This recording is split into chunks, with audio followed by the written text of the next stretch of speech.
Most people get this wrong when they try to start a company in Portugal.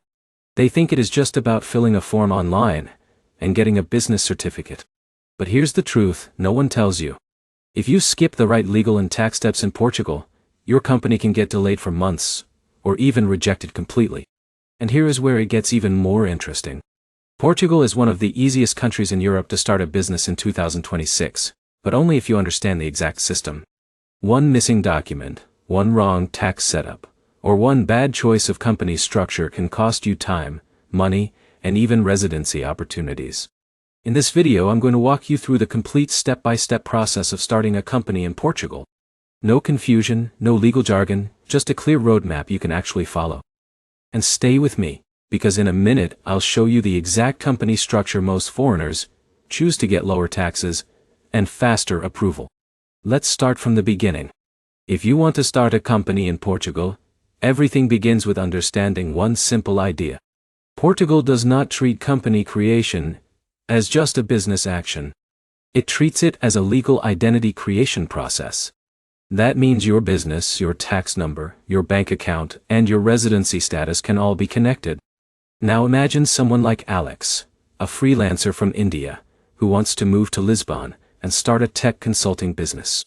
Or Jake from the US who wants to open an online agency while living in Porto. Both of them will follow the same system, but the way they structure things can completely change their tax outcome and visa eligibility. So let's break it down step by step. The first thing you need in Portugal is a tax identification number called NIF-TIGA. This is your foundation. Without it, you cannot open a company, open a bank account, or even sign most legal contracts. Now here's the problem. Many people try to register a company first and think they will sort the NIF later. That is where everything starts going wrong. The system does not work in reverse. To get your NIF, you usually need a local tax representative if you are not a resident. This is a small but important step. Once you have your NIF, you officially exist in the Portuguese tax system. Now here's where it gets interesting. Your NIF is not just a number. It is linked to your entire financial identity in Portugal. So if you make mistakes here, it follows you everywhere. Once you have your NIF, the next step is choosing your company structure. This is one of the most important decisions in the entire process. In Portugal, the most common company types are LDA, which is a private limited company, and sole trader setup, which is simpler but less flexible. Most foreigners choose LDA because it protects personal assets and is better for scaling. But here's the catch. An LDA also comes with more compliance requirements, accounting rules, and tax reporting. So if you are someone like Alex running a small freelance business, you might start simple. But if you are building a startup or agency like Jake, LDA is almost always the better option. Now, stay with me, because in a minute, I'll show you how much capital you actually need to start an LDA in Portugal, and it is lower than most people expect. Let's talk about company naming and registration. Once you choose your structure, you need to register your company name with the Portuguese system. This is done through a central registry. You propose a name, and it must be unique and compliant. Here is where many beginners get stuck. They choose names that are already taken or not compliant with Portuguese rules. That causes delays. A smart move is to prepare 2 or 3 backup names before starting the process. After your name is approved, you move to company incorporation. This is where your company officially comes to life. You submit your incorporation documents, including your NIF, company structure, shareholders, and business activity code. In Portugal, this activity code is called CA. It defines what your company does. Now this part is important. Choosing the wrong C code can affect your taxes and even your ability to get business licenses later. So you need to match your real activity as closely as possible. Once incorporation is done, your company is legally registered. But here is where most people think they are finished. They are not. Because now, you enter the banking phase. To operate in Portugal, your company needs a business bank account. This is where you deposit your share capital and start running transactions.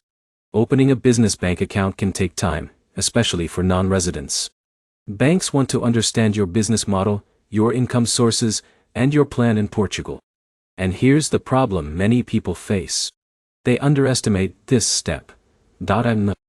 They think it is automatic, but it often requires documentation, interviews, and proof of activity.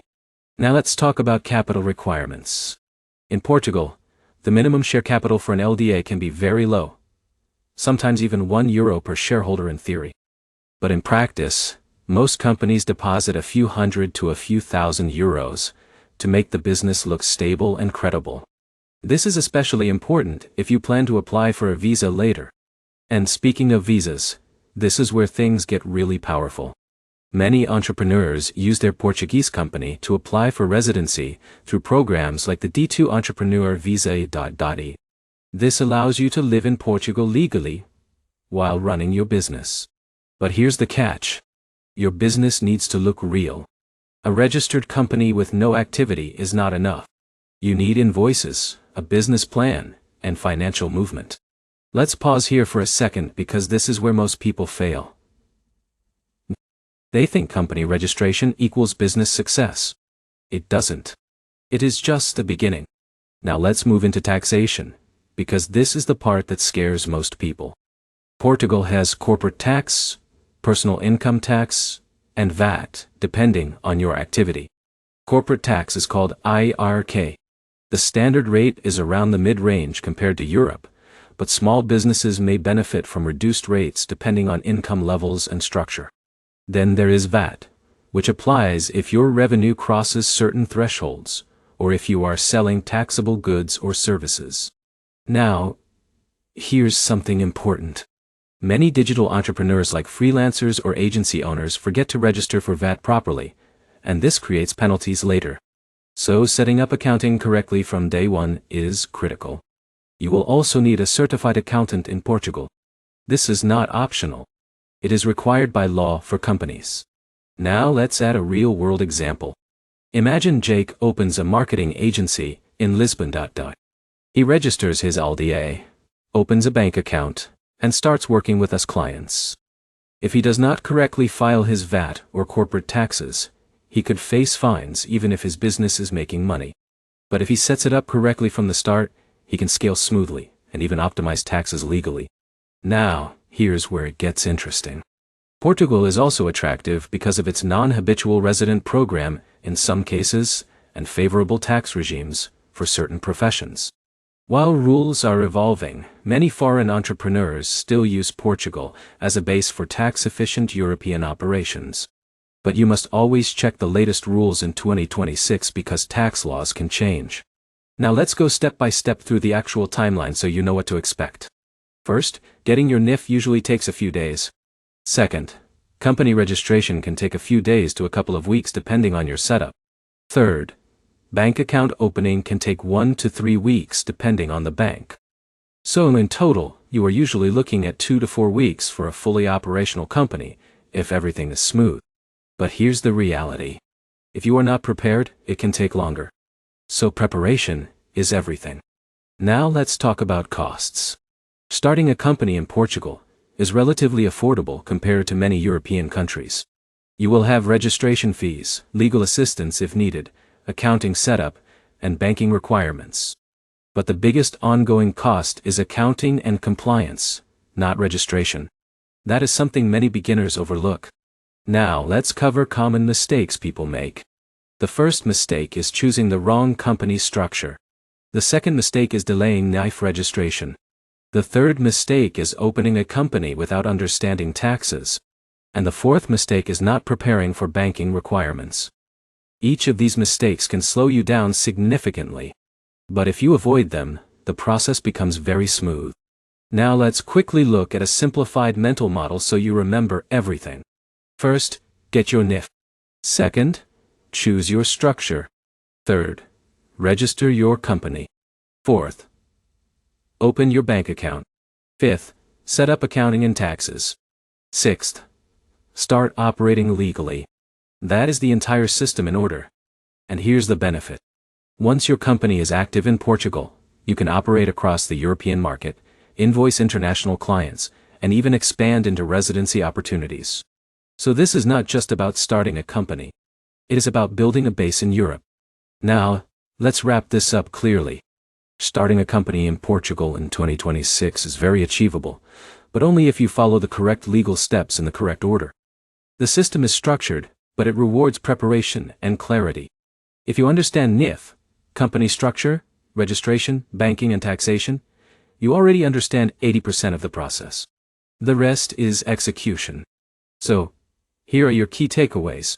Get your NIF first. Choose the right company structure based on your goals. Register your company properly with correct activity codes. Open a business bank account with preparation. Set up accounting from day 1.1. And always stay compliant with taxes. If you follow this, you can build a fully legal and scalable company in Portugal without unnecessary delays or mistakes. And if you want more guides like this on Europe business setup, visas, and relocation strategies, make sure you like this video, drop a comment with your questions, and subscribe so you don't miss the next breakdown.